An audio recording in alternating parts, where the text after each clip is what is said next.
What up, everybody? We are Fitz the Tantrums, and this is Google Music.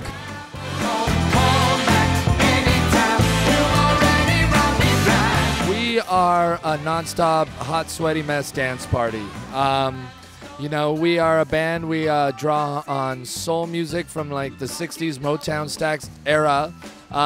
We mix it up with a little bit of 80s Britpop, throw in a little hip hop, a little Talking Heads, and indie rock, and put it in a blender and make a delicious drink.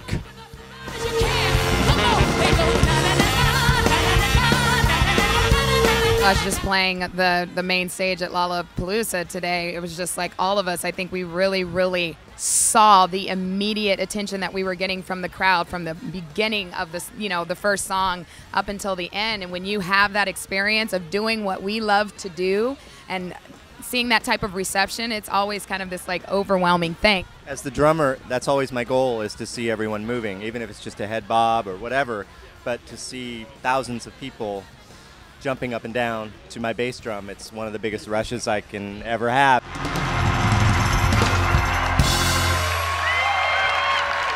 Every live music setup has a guitar, and guitar is always so prominently featured in a live band setup. And we just thought it would be an interesting challenge to take that out of the equation. Plus also, for myself, I'm a songwriter that always starts on the black and whites, piano, organ, something like that. So the guitar is never even in my lexicon, and we just kind of developed a sound without it from those early days. And what it lets you do is sort of focus on what Jeremy's doing on the keyboards and James is doing on the saxophone, and lets these two guys do like some awesome backbeat and holding the rhythm down. And then it just creates a pocket for Noel and I to sing, because it's really about melodies and stuff. And what we found is playing live is it's given a really like clear sound to our live shows. People can really hear what's going on. I don't even think people realize it until like maybe the end of the set. They're like, wait, I never saw a guitar not once in that entire show. And you know, that's just how it is for us, you know. Being an independent band and having the ability to create a record and the comfortability of your own home with no stress on how much you're paying the engineer per hour. It takes a lot of the stress away from creativity, and you're able to just have those jam out sessions and come up with, you know, the perfect saxophone part for 5 hours. You hope that it doesn't take that long, you know what I mean? But or even the vocals, you know, you get to really play around and have fun and mess with the technology that you have available. You know, and the thing about technology and the internet is, in one way, it's destroying music and making it flourish all at the same time. It's this explosion and implosion, you know. I mean, we have fans in Bangladesh. How? Because of the internet. You know, we have spent a lot of time online. You know, we do all of our own social messaging and stuff like that. When fans write to us, it's not somebody doing it for us.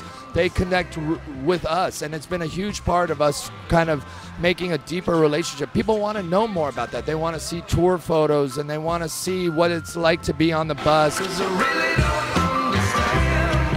What's your jam right now? Sharon Jones and the Dap Kings, man, I mean, she's been killing it for many years, and really now just really getting her due, I would say, here in the US of A, you know, just more on the bigger commercial scheme of things. Mark Ronson really working with them and you know, creating the whole Amy Winehouse project with them, and you know, creating her sound and stuff. And I mean, that woman is fire on stage. And one of the best bands we're huge fans of is from Grand Rapids, Michigan, is Stepdad, and they're amazing. We took them out as our opening act, and they're incredible.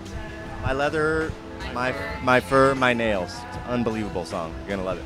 And that's another one. Found out about them through the internet, on YouTube, Googling, and I found this weird thing, and that title alone, I was like, Stepdad, you gotta play that band. And I played it, and I sent a link to John, because we have very similar musical tastes, especially when it comes to 80s music. And I said, here's your new favorite song. And he just wrote me back, I hate that you know me so well.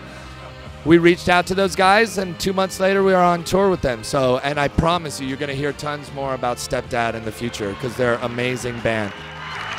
I love it! You guys, this is our first Lollapalooza ever!